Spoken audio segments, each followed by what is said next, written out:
namni cubbuu ofiisa dhokfatu hin fayyuu hin maramu.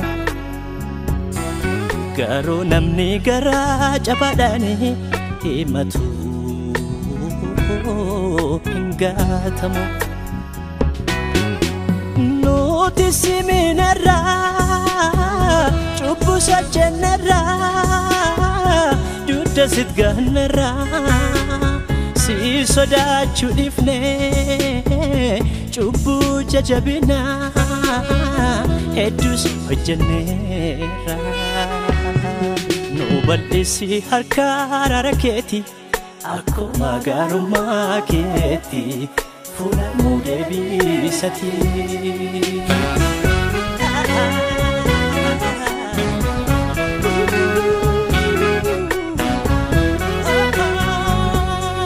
Nuuf bal'isi harka araara keeti akkuma gaarummaa keeti fuula nuu deebisati.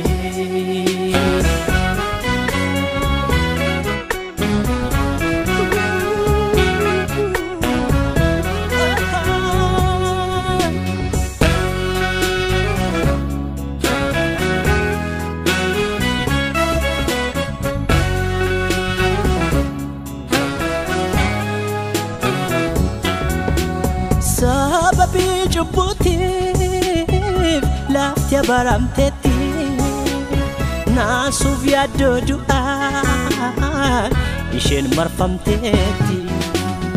Obboleessi haadhosaa ajjeesee jajama lafti dhiigaan guuttee taate akeldaama.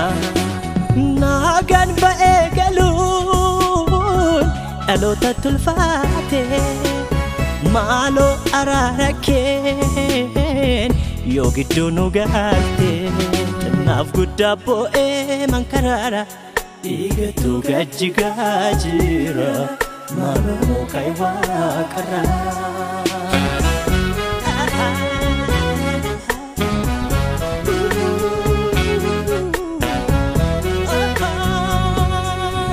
Naaf guddaa boo'ee mankaraara dhiigatu gajjigaa jira maaloo ka'e waaqarraa.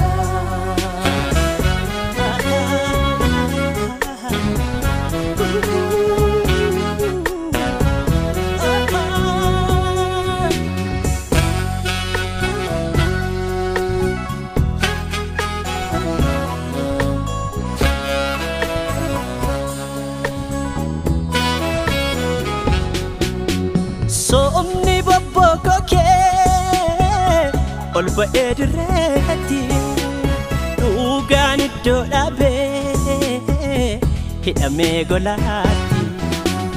Gaaraaf wal sakaaluu shiratu baay'ate laafaa ol sitti dhiigni kan naa boote. Dhookattee na finii dhugaan kee hamotu ilmaan warra sobduu silas jaganceetu. Bara tolaan dafii nu ilaali nu urgeessi haati fooli yaa Waaqa hundaa ooli.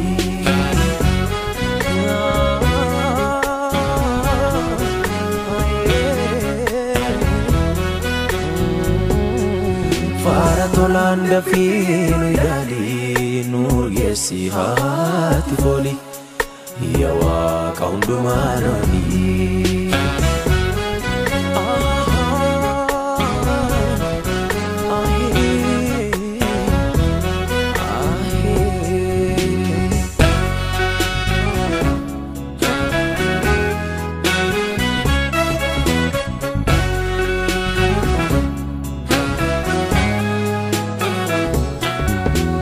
Raji sobduun guuttee daldaltuu wangeela iddoo silaa furtuu taate sabaaf eela. Nuus dubbicha gannee isaanitti of laannee isaanis waaqayyoon baruu keenyan feene. keenya kaafnu waaqolii xiqqoorraa caafata qulqulluudha furmaatinni waara fayyin harka keetii nu fayyisi cubbuu keenya nu balleessi boojuu keenya deebisi